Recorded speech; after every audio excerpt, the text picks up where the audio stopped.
అండి ఎలా ఉన్నారు బాగున్నారా? ఈ దినాన్న దేవుని యొక్క వాక్య ప్రకారం మనం చూసుకున్నట్లయితే మత్తయి సువార్తలో చెప్పబడిన ప్రకారము మంచివాడు తన మంచి ధననిధిలో నుండి దేవునికి కానుకలను తీసుకుని వస్తాడని చెప్తున్నాడండి. చెడ్డవాడు తన చెడ్డ ధననిధిలో నుండి దేవునికి కానుకలను తీసుకుని వస్తాడని చెప్పేసి దేవుడు చెప్తూ ఉన్నాడు అనమాట అండి. అలాగే దేవుడు ఇచ్చిన మహావచనం బట్టి మనం కానుకలను అర్పించేటప్పుడు ఎవరైతే మనకి విరోధులు ఉంటారో, శత్రువులు ఉంటారో, మనం ఎవరితో గొడవ పెట్టుకుంటామో, అలాగే ఎవరితో మాట్లాడకుండా ఉంటామో వాళ్ళందరితో సమాధానపడి కానుకలను అర్పించమని చెప్పేసి దేవుడు తన పరిశుద్ధ లేఖనం ద్వారా చదివిస్తూ ఉన్నాడండి. పేద విధవరాలు తనకున్నదంతా కూడా ఏం చేసిందంటే హృదయపూర్వకంగా దేవునికి అర్పించినట్లుగా మనము చూస్తూ ఉన్నాం అనమాట అండి. అదేవిధంగా మనం చూసుకున్నట్లయితే ఆదికాండ గ్రంథాలు మనం చూసుకున్నట్లయితే చక్కగా ఏవేలు గారు ఉంటారు, కయ్యేను గారు ఉంటారండి. వాళ్ళిద్దరు అన్నదమ్ములు. చక్కగా కయ్యేను గారు అయితే పెద్ద అయిన, ఏవేలు గారు అయితే చిన్న ఆయన అనమాట అండి, తమ్ముడు అనమాట అండి. అలాగే దేవుడు ఇచ్చిన మహావచనం బట్టి దేవుడు పై రూపాన్ని లక్ష్య పెట్టాడండి, అంతరంగాన్ని దేవుడు చూస్తూ ఉంటాడు. అంటే హృదయాన్ని దేవుడు చూస్తూ ఉంటారండి. అక్కడ ఎవరైతే హృదయపూర్వకంగా కానుకలు తెచ్చారనే దాన్ని మనం చూసుకున్నట్లయితే ఏవేలు గారు అయితే హృదయపూర్వకంగా కానుకలను తీసుకొచ్చారు. కయ్యేను గారు అయితే తన ఇష్టానుసారంగా కానుకలను తీసుకుని వచ్చేట్లు మనం చూస్తూ ఉన్నాం అనమాట అండి. అందుకే ఏవేలు గారి యొక్క కానుకలను దేవుడు లక్ష్య పెట్టాడు, కయ్యేను గారి యొక్క కానుకలను దేవుడు లక్ష్య పెట్టలేదనమాట అండి. ఎందుకంటే ఆయన హృదయము సరిగా లేదు కనుక ఆయన కానుకలను దేవుడు అంగీకరించలేదనమాట అండి.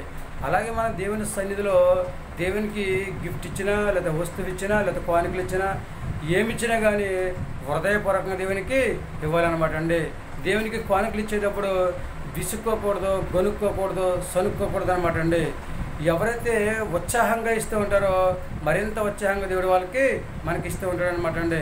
కనుక దేవుడికి ఏదైనా ఇచ్చేటప్పుడు చక్కగా హృదయపూర్వకంగా ఇవ్వాలి తప్ప మనం మరో విధంగా మనం దేవుని కానుకలను అర్పించినట్లయితే ఆ కానుకలకి విలువ అనేది ఉండదన్నమాట అండి. దేవుడు ఇచ్చిన మహావచనాన్ని బట్టి, ఆయన కాపుదలను బట్టి, ఆయన నడుపుదలను బట్టి మరి మనం ఏమైనా ఆలోచన చేసుకున్నామండి.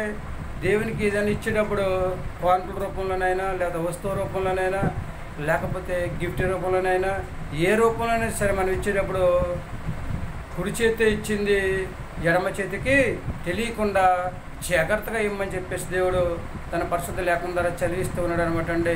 మనం వేసే కానుక అందరూ చూడాలను, లేకపోతే అందరి దగ్గర గౌరవం సంపాదించుకోవాలను, లేకపోతే ఇతరుల దగ్గర మనం మెప్పు పొందాలని చెప్పేసి మనం ఆలోచన చేయకూడదు అనమాట అండి. ఏది ఇచ్చినా రహస్యంగా దేవునికి ఇవ్వాలి. మనం వేసే కానుక ఎంత ఇస్తున్నామనేది, ఏమి ఇస్తున్నామనేది, ఎలా ఇస్తున్నామనేది దేవుడు ఆకాశాన్ని కొందరు చూస్తూ ఉంటాడు. కనుక మనం ఎవరి దగ్గర గౌరవం సంపాదించుకోవాల్సిన అవసరం లేదు. కానీ కానుకలు వేసేటప్పుడు చక్క దేవునికి మాత్రమే తెలిసేలాగా మనము కానుకలను వేసినట్లయితే, రహస్యంగా కానుకలను వేసినట్లయితే మన కానుకలను దేవుడు అంగీకరించి దానికి ప్రతిఫలం దేవుడు మనకి దయచేస్తూ ఉంటాడు అనమాట అండి. మనం మరి హృదయపూర్వకం దేవునికి కానుకలను అర్పిద్దామండి. యవనస్తులు ఏమంటారు, మీరు వేసే కానుకలు హృదయపూర్వకంగా దేవునికి వేస్తారా? అలాగే చిన్నలు, పెద్దలు, వృద్ధులు మీరేమంటారండి? మీరు కూడా దేవునికి ఇచ్చే కానుకలను మనస్ఫూర్తిగా, చక్కగా, సంతోషంగా, ఆనందంగా, ఉల్లాసంగా వేస్తారా? మరి ఏమైనా ఆలోచన చేసుకున్నారండి? లేదంటే నేను దేవునికి ఏదైనా కానుక రూపంలోనైనా, వస్తువు రూపంలోనైనా, ఏ రూపంలో ఇచ్చేటప్పుడు హృదయపూర్వకంగా ఇస్తానండి, రహస్యంగా ఇస్తానండి అని చెప్పేసి ఎవరైతే అనుకుంటూ ఉంటారో వారందరూ కూడా తల్ల వచ్చండి, చిన్న ప్రార్థన చేద్దాం.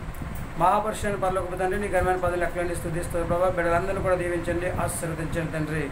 తండ్రి ప్రభావ మేము పిల్లలు వేసే కానుకలు తండ్రిస్తున్నాం ప్రభావ, హృదయపూర్వకంగా వేయడానికి తగిన సహాయం దయచేయని ప్రార్థిస్తున్నాం ప్రభావ. ఎప్పుడైతే హృదయపూర్వకంగా మన కానుకలు అర్పిస్తామో ఆ కానుకలకు రెట్టింపు ఆశీర్వాదం తండ్రి ప్రభావ దయచేసే దేవుడు ప్రభావ నీకు వందనాలు. అది పిల్లలందరూ కూడా తెలుసుకుందండి. చక్కగా తండ్రి ప్రభావ కానుకలను తండ్రి ప్రభావ అర్పించి తండ్రిస్తుందో కానుకలతో రావాల్సిన దీవెన ఆశీర్వాదాలు ప్రతి ఒక్కరు ప్రభావ పొందుకునే యోగ్యతను దయచేయని ప్రార్థిస్తున్నాం ప్రభా. నీకు వందనాలు. ఉద్యోగాలు చేసేవారిని, వ్యాపారం చేసేవారిని, చేతులు చేసుకున్న వారిని, భార్యంత్రాలని, తన గర్భిణీ స్త్రీలను, తన సంతానం లేని వారిని తండ్రిస్తున్నాం ప్రభావ.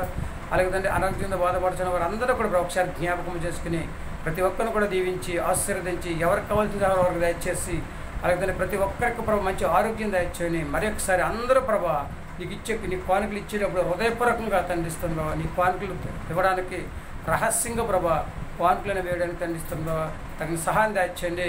అలాగే తండ్రిస్తుందో కుడి చేతి వేసింది జడం చేతికి తెలియకుండా మీరు వేయమని చదివించారు తండ్రి.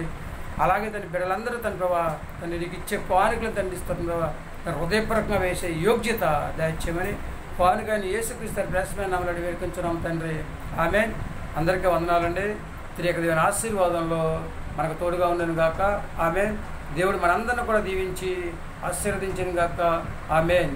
యవనస్తులు దేవుని మాట వినండి, ఆయన మాట ప్రకారం నడుచుకోండి, దేవుని యొక్క వాక్యాన్ని చదవండి, వాక్యం ప్రకారం జీవించండి. చక్కగా మనం ఏదైనా సరే దేవుడికి ఇచ్చేటప్పుడు ఎవరికో తెలియవలసిన అవసరము లేదు, కానీ రహస్యంగా దేవుడికి మాత్రమే తెలిస్తే సరిపోద్ది అనమాట అండి. అప్పుడు మనం వేసే కానుకలకి విలువ అనేది ఉంటుందని చెప్పేసి దేవుడు చెప్తూ ఉన్నాడు కనుక మరి యవనస్తులందరూ కూడా పిల్లలు, వృద్ధులు, అలాగే పెద్దలందరూ కూడా మనం వేసే కానుకలను రహస్యంగా వేసి దేవుడి నామ మహిమార్థమై జీవించి దేవుడికి ఆశీర్వాదం పొందుకుని భూమి మీద మంచి ఆరోగ్యం కలిగి హాయిగా జీవిద్దామండి. ఏమంటారు? ఈ ఆలోచన మీదే. వింటారా దేవుని మాట? చక్కగా ఆయనకి అంగీకారంగా నడుచుకుంటారా? ఏదైనా దేవునికి కానుక ఇచ్చేటప్పుడు చక్కగా హృదయపూర్వకంగా కానుకలను అర్పించి దేవుని యొక్క ఆశీర్వాదాన్ని సంపాదించుకుని భూమి మీద హాయిగా జీవిస్తారా?